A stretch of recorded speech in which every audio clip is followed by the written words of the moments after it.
Hello guys, welcome to my channel. Today we are going to see how to change language in WWE 2K24. I show you guys how to do it.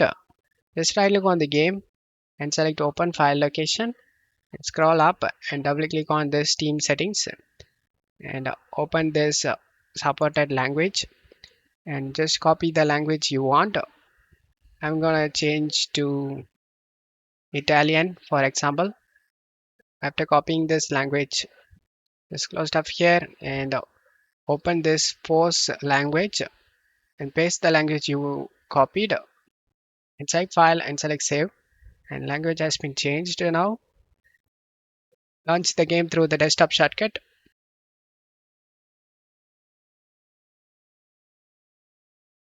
As you can see, the language has been changed, and that's how you can change to any language in WWE 2K24.